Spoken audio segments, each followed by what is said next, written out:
चर्चा सुरू आहे.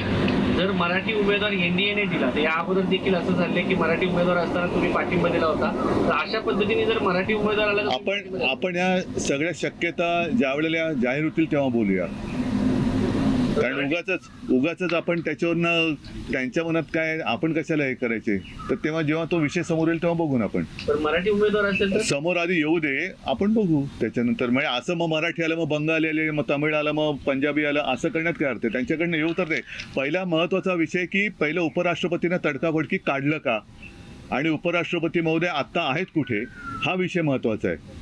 त्याच्यामुळे त्याच्यावरती चर्चा झाली पाहिजे. आणि 2-3 वर्ष जे उपराष्ट्रपती राहिले ते आहेत कुठे, या मुद्द्यावरती चर्चा झाली पाहिजे.